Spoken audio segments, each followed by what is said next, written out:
Hi guys! For today's video, tara samahan nyo naman ako, magre-repack tayo ng mga candy kasi bukas Pasko na. Alam nyo ba guys, kasi kahit konting candy at konting 20 pesos lang ito, ito na ang pinakamasayang araw ng mga bata. Alam nyo ba guys, sa lahat ng celebrate natin, Pasko talaga ang pinakamaganda sa feeling, ganon. Alam nyo ba guys, last night na pala ng simbang gabi at pagkatapos pala ng misa niyan is kumain kami, nagsalo-salo. Napakasaya talaga guys kasi nakompleto namin yung 9 days ng simbang gabi at sabi nga nila kapag nakompleto mo daw yan is pwede kang mag-wish, kaya ang winish ko is secret, char. Kaya balikan natin yung ginagawa kong pagre-repack sa candy. Alam nyo ba guys, nung bata ako, napakasaya ng puso ko at napakasaya ko kapag may nagbibigay sa akin ng 20 pesos yung malutong at saka yung mga candy, ganun. Kaya sabi ko sa sarili ko, kapag lumaki ako, kapag may pera ako, is gagawin ko talaga to sa mga bata. Alam nyo ba guys, dito yung mga bata is pamilya din namin. Kaya gagawin ko to para masaya din sila. Alam nyo ba guys, sana ma-appreciate to ng mga bata at paglaki nila is gagawin nila din to sa mga ibang bata, ganun. Alam nyo ba guys, puro na lang ako alam. Nakakahingal pala mag voice over, no, nakakapagod din, pero for the go, ganun. Alam nyo ba guys, sana ma-appreciate to ng mga bata kasi napakamahal ng candy ngayon, kahit candy lang to, char.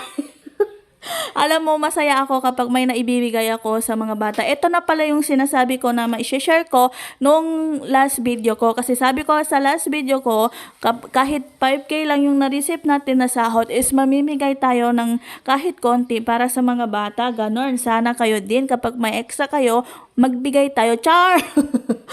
Nagdedesisyon. Ganon. At pagkalipas nga dyan ng ilang oras guys, hindi pa rin ako natapos kasi akala ko konti lang nabili ko, marami-rami na pala yan guys. Hindi ko namalaya na marami na pala yan. Pero kahit ito lang, sana ma-appreciate talaga nila, no. Alam nyo ba guys, habang ginagawa ko dyan, hindi pa ako nakaligo. Nandito pala ako sa bahay ng nanay ko. Alam nyo ba guys, habang ginagawa ko yan, inaamoy ko na talaga yung mga sweet na ginagawa ng mga kapitbahay namin. Kasi mamaya is medianoche na. Medianoche bang tawag na?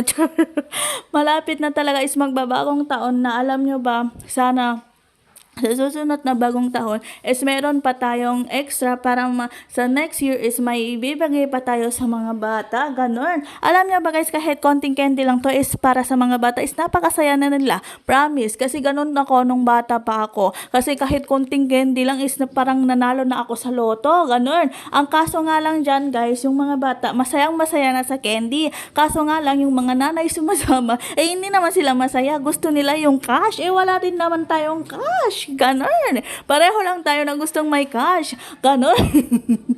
Alam nyo ba guys, habang bina-voice over ko to, natatawa ako kasi alam nyo ba, nahihingal talaga ako kasi hindi parang straight yung pagsasalita ako. Kasi ito na naman, nabubulo na naman ako. Parang ini-improve ko talaga yung pagbo-voice over ko dito guys, kasi lahat ng video ko wala talaga hindi ako nabubulol. Kasi alam nyo naman na hindi ko talaga forte ang Tagalog. Kasi dito sa amin, Chabacano talaga ang gamit namin. Kung magsasalita kami at yung mga kapitbahay at pamilya ko, Chabacano talaga ang gamit namin dito guys. Kaya hindi namin ginagamit yung pagsasalita na Tagalog. At pagkatapos yan guys, mamayang gabi is magpupul kami. Wala naman kaming pool, kaya ginawa namin is bumili pala ng auntie ko yung malaking pool at nilagyan kami ng water. At balikan natin yung pagre-repag ko guys, no. Yung auntie ko pala isa, sabi niya sa akin kung may regalo daw ako para sa kanya is wag na daw yung damit, wag na daw yung mga gagamitin niya. Alam nyo ba yung anong ni-request niya? Sana kung may ibibigay daw ako sa kanya, pwede daw yung kahit asukal, kape, sabon, gano'n na lang at toyo. Kasi alam nyo ba guys, yun ang kailangan niya sa pang-araw-araw. Kaya yun ang hinihingi niya. So eto na nga. Thank you for watching. Bye! Eto na nga pala yung pool guys.